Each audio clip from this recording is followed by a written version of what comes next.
stratégique yi muy jox ndax ñun lii Idrissa Seck daf ñu ci nàmpal yàlla dafa dogal j'ai eu la chance d'avoir été élu premier président de la SET naa njëkk nekk président amical des étudiants de Thiès nouvelle formule biñ fekkee ñoom Mahfou Faye après réforme université il y avait plus d'amicales, les gens étaient dispersés donc université New Look après réforme Abdou Diouf ñun première amicalement yàlla dogal na man la njëkk a fal pendant 3 ans yàlla dañu suturaal kon man su ma leen ne je me retrouve en vous parce que li ngeen di def doon naa ko jéem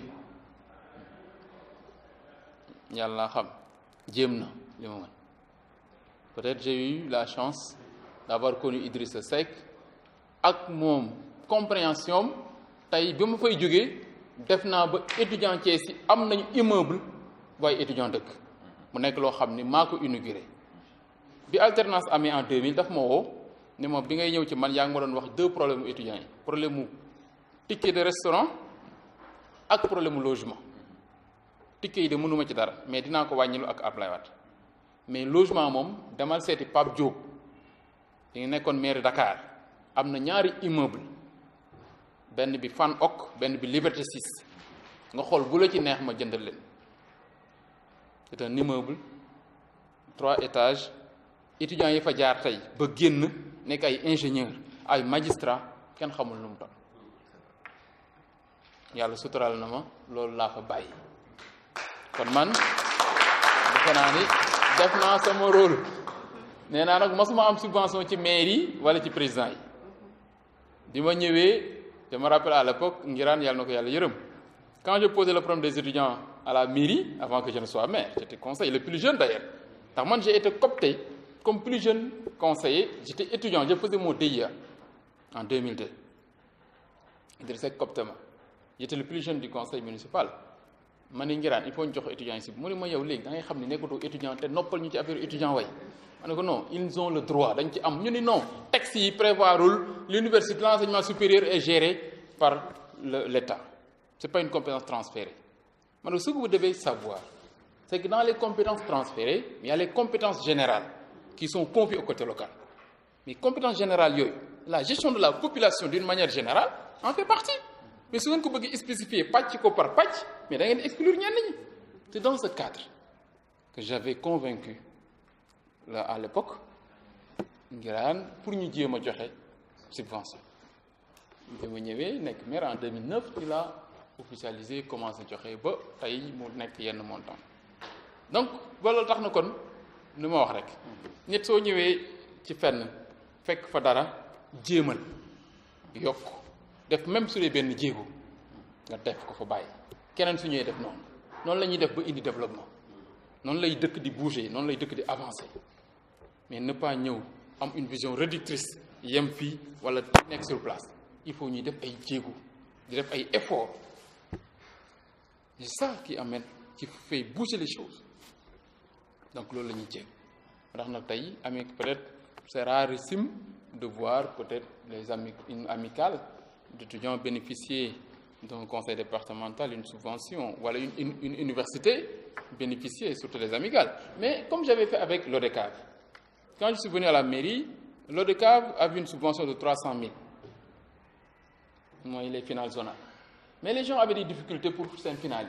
Dañuy dem seeti autorité bii ñaan ko dara dem seeti autorité bële ñu leen di dawloo fii veille finale yi les gens étaient stressés. J'ai dit aux gens de l'ODCAV, on va faire un pacte. Je suis prêt à prendre en charge entièrement les finales zonales. 300 000 là, je l'amène à 1 million par zone pour que ngeen bañ a stressé. ndax moi je gère l'argent des Thiessois na dellu ci ñoom mais à condition que la jeunesse soit disciplinée mais également participe au développement de la ville. Parce que il faut que ngeen xam ne aussi yéen da ngeen war a takk seen digg jàpp contribuer au développement du pays. te commencé leen ko seen gox-goxaan yi qu'est-ce que vous pouvez faire ma ne ko imaginez que les 99 ASC de la ville 99 chaque ASC mobilise son équipe 11 personnes on a 1000 personnes nañ jël boulevard bi avenue Caen wala fenn Si c'est 22 joueurs, on a presque 2000 personnes. Imaginez 2000 personnes dans la ville de Thiès, nous avons un week-end. Thiès, ville propre, sans déchets plastiques. Mais le problème du Sénégal, c'est le don de soi à sa communauté. C'est que les gens ont du mal à faire un sacrifice pour l'intérêt général. C'est plus l'intérêt particulier qui est privilégié. Et c'est ça qui fait défaut dans ce pays. Les gens doivent pouvoir se donner. Le don de soi à sa communauté est un devoir, une obligation morale pour toute personne, tout individu dans sa communauté. Mais c'est cette éducation-là à la vie communautaire qu'il faut développer. Et ça, c'est au niveau de la jeunesse qu'il faut le faire. Et ça a été une déception. Moi, j'ai réussi à les aider. On a eu de très belles fêtes, jusqu'à présent d'ailleurs. La finale de l'ODCAV, j'ai mis 2 millions. Chaque finale, je donnais 1 million. Sans les jeux de maillot. 4 jeux de maillot, 4 ballons, la coupe, 2 coupes et tout cela. Imaginez que les 99 équipes acceptent chaque année de nettoyer la ville de Thiès. Pendant une semaine, on ne verra plus de engagement. Là. Mais vous faites l'appel, tu vois que les dirigeants. Il y a une éducation à faire, une sensibilisation. Même vous, chez vous, là, les étudiants, là, imaginez, à Thiès, il y a plus de 5 000, 10 000 étudiants à Dakar. Que chaque étudiant donne 100 francs. Vous avez 10 millions, 1 million par mois. Ça ne vous coûte absolument rien, par Orange Money. En fait, vous êtes tous connectés là. Chacun verse chaque 100 francs, ou même 1000 francs par mois. Imaginez, 10 000 étudiants, vous avez 10 millions par mois sur vos bourses. Au-delà même de louer des immeubles, vous pouvez acheter des immeubles à Dakar. 1000 francs par Orange Money. Vous le faites toujours, vous connectez sur Facebook. Une semaine, ça vous coûte plus de 1000 francs. Et sur des futilités. Imaginez, de manière méthodique, où l'université, l'UFR santé, vous êtes 200, 300 étudiants, vous dites, ok, ensemble, chaque mois, nous, notre bourse, on met 1000 francs. Vous avez 3 millions. Ou bien si c'est 3000 étudiants, vous avez 3000. Si c'est 300, vous avez 300 000. Imaginez par mois, l'année. Et avec ça, la Chine est devenue aujourd'hui la première puissance mondiale. Grâce à quoi? Sa population. Si 1,2 milliard Chinois cotisent seulement $10 par mois, combien ça représente? Ou bien par an? La loi du plus grand nombre, on ne l'utilise pas. Et c'est ça l'handicap, malheureusement. Donc, c'est des questions de fond que j'évoque. Mais bon, j'en profite pour parler à cette jeunesse. Pour que nous, peut-être, ce qu'on a raté, peut-être même on est encore jeune comme vous, mais que vous puissiez au moins réajuster. Voilà. Ça, c'est quelques propos que je voulais partager avec vous. Une vision de la gestion publique que je voulais, mais bon, naturellement, on va connaître tous la réflexion, mais également l'encadrement. Monsieur Diatara. su ma wàccee si Diatara maa ngi nuyu suñu doyen bi Pape Moussa Diop xam naa ni xaw na ma fàtte mais à l'époque avec Abdou Fall moo ma taxoon ma gën ko miin ak Missa Dieng yu nuyu madame bu fi nekk les dames qui sont parmi nous ak récipiendaires yëpp ñi nga xam ne ñoo fi teew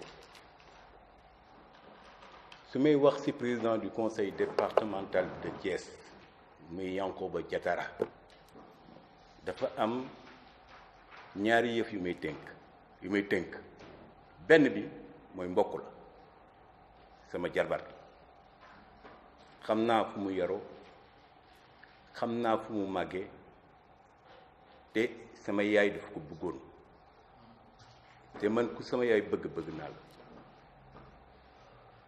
te sama yaay Yankoba xaritam la woon am na benn photo bu ma yor bu ma ànd ak moom si moom laa hérité photo bi mais Yankoba laa ko yëkkati jox ko parce que dafa ma ne ma yow sa jarbaat bee la si dàq ndax costume bu mu sol moo dàq sa bos te ni nga bëggee costume moom moo la dàq costume pour te dire fu ko sama yaay tegoon mais Yankoba dafa soppalu si ñaari yëpp bu ma ko xamee xale ba léegi musuma gis mu blessé nit damay gis ñu blessé ko mais tu vois toujours son sourire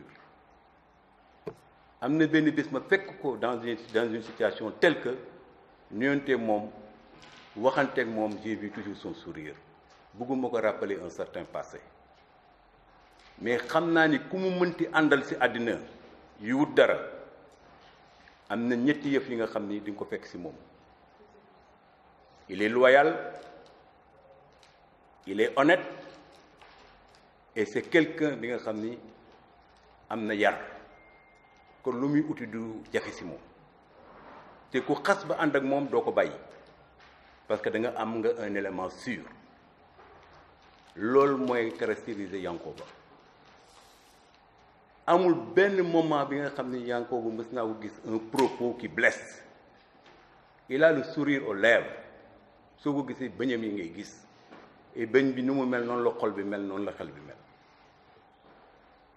musuma ko gis mu jël une position bi nga xam ni day yóbbu nit ci position ñu am ñi. Il est toujours avec les faibles. Il est toujours avec les faibles. bi muy wax étudiants yi le parcours qu'il a eu avec les difficultés et tout xam naa su nekkee position pour donner dina yomb ci moom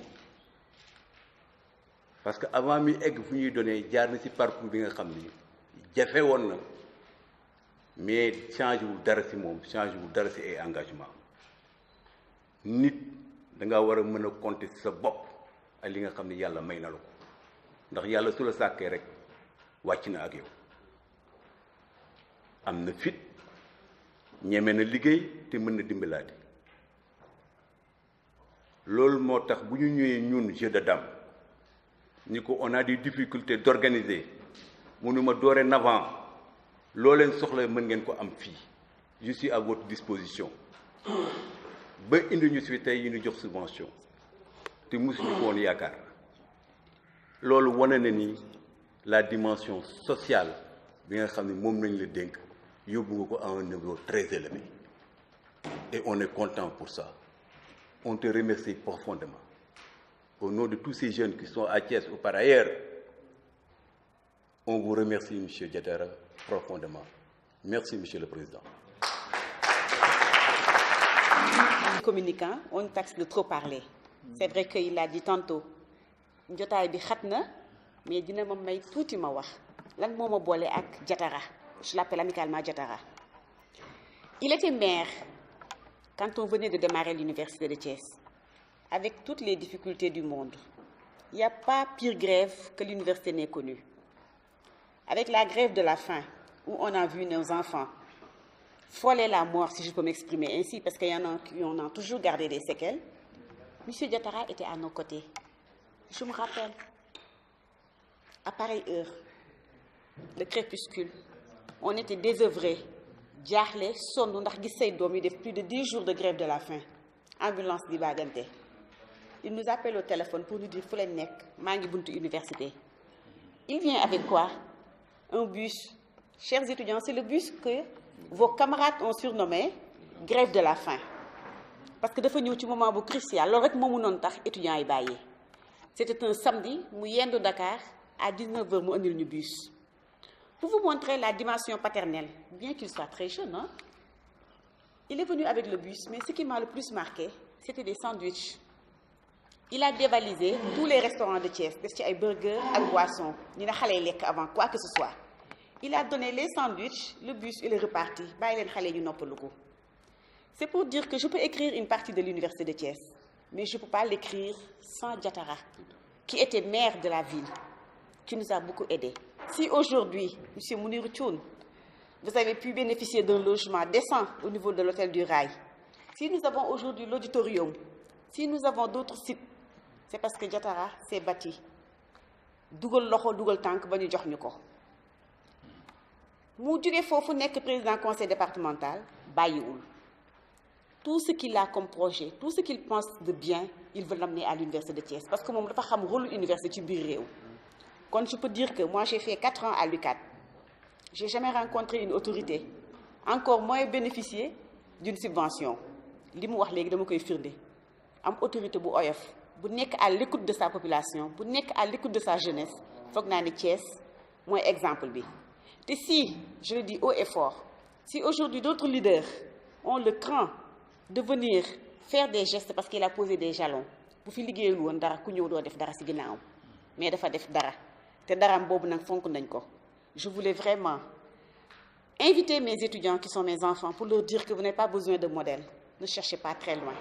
Xool leen ci des jeunes comme Yankoba Diattara qui aiment leur pays, qui aiment la jeunesse, mais également qui brillent par la solidarité parce que lii mooy wane ni am lépp moom ko téye ko baaxul wala nga jox ko politiciens yi tey jii xamul sama étudiants yi ban parti la ñu bokk.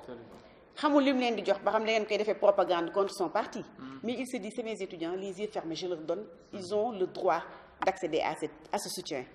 Soyez-en félicités et sachez que l'université est fière de vous avoir à ses côtés.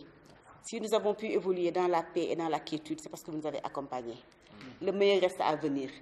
Si j'avais la belle voix de Fatou Gueye Diouf dama koy parodier rek wax ko lan bu leen ma reetaande parce que sama baat neexul mais j'allais dire Yankoba waaxul te bul gersu parce que yoon bi nga aw yoonu liggéey la xam nga si quelqu'un a le cran d'avancer baisser la tête et ne pas reculer c'est parce qu'il sait qu'il a balisé devant lui waaxul yoonu liggéey bi nga jël rek la réew mi laaj.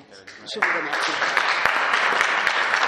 Étant président de la coordination départementale des étudiants thiessois, nous remercions très chaleureusement le président M. Yankoba Diattara de l'initiative qu'il a eue vraiment de soutenir les étudiants parce qu'il est venu à son heure. Parce qu'il faut dire que la situation n'est pas du tout facile. À l'université, on vit le calvaire là-bas. Il y a beaucoup d'étudiants, comme il l'a dit, il y a plus de 26 000 étudiants thiessois au niveau de Dakar. Tous ces étudiants ont comme centre la coordination des étudiants thiessois. Et vous savez tous que les fonds manquent. Et vraiment, nous remercions le président Diattara de l'initiative qu'il a eue. Parce que pour dire que la coordination n'avait pas d'appartement, n'avait pas où loger les étudiants, voilà quelque chose qui va permettre au moins de loger, minime soit-il, des étudiants au niveau de l'université. Vraiment, Monsieur le Président, nous vous remercions par rapport à cela. Et vous dire que bon, nous savons que les moyens manquent, raison pour laquelle, mais on sait que si vous en aviez un peu plus, vous aurez fait plus que ça. Et vraiment, par rapport à cela, ça nous touche au plus profond de nos cœurs. Et on vous remercie par rapport à cela. Et vous dire qu'on sera là à vous accompagner par rapport aux initiatives que vous avez dit. Vraiment, parce que la gestion au niveau de Thiès, nous aussi, nous en faisons partie. Parce que c'est à nous, la jeunesse, de vraiment de contribuer au développement local de Thiès. Par des sensibilisations, par des dons de sang, par des CETL et autres. Parce que la jeunesse estudiantine n'est pas tout simplement à l'université pour faire ses cours. Il doit aussi agir au niveau de Thiès, au niveau de notre localité. Et tout ça, par rapport à ces initiatives, nous serons toujours là. La population estudiantine en général sera toujours là à vous accompagner par rapport à vos réalisations. C'est les quelques mots que je voulais ajouter et remercier très sérieusement le président de l'amicale de l'UFR Sciences de l'Ingénieur, le secrétaire général de la conférence des étudiants de l'Université de Thiès. En tout cas, à travers tous les étudiants de l'Université de Thiès, à travers ma voix, j'aimerais toujours remercier M. Yankoba Diattara de nous avoir soutenus, non seulement aujourd'hui, mais depuis la naissance de l'Université de Thiès. Donc nous sommes très honorés aujourd'hui et ce n'est pas une surprise de recevoir pour une première fois une subvention de la part de l'autorité thiessoise au nom de tous les étudiants de l'Université de Thiès. En tout cas, je passe nos remerciements au niveau à l'endroit de M. Yankoba Diattara. Bon, je vous remercie tous. Merci beaucoup. Et ces personnalités qui sont avec nous ce soir, je pense que la solidarité, elle est africaine. C'est un geste très noble. Nous, Africains, nous avons été éduqués sur ces bases qui sont des bases de valeurs. Et ces valeurs sont répercutées jusqu'aux instances de nos pays et les institutions. Le conseil départemental étant une institution, je pense que c'est vrai qu'il est de son devoir, elle est de son devoir, l'institution, de pouvoir accompagner les acteurs à la base, mais également c'est un droit, nous, en tout cas administrés, de pouvoir accompagner le conseil départemental, les mairies et les institutions de ce pays en ayant en tout cas une vision, mais en partageant également les activités déroulées par le conseil départemental ou les institutions de ce pays. Donc je pense qu'à travers ce geste, c'est un plaisir pour nous, association nationale des sportifs, des reporters sportifs du Sénégal, affiliés à l'Association nationale du Sénégal. Malheureusement, je viens juste de prendre le train en marche. J'ai adhéré il n'y a même pas 3 mois. J'ai cotisé 5 000 francs, on m'a remis ma carte. C'est le président qui aurait dû faire ce discours-là, sinon le trésorier Ndiaye, qui est en train de faire le direct sur Al-Fadri. Pour être beaucoup plus simple et beaucoup plus pragmatique, nous remercions tout le conseil départemental. Nous remercions également Idrissa Seck qui a une vision très large de comment gérer la cité. Je pense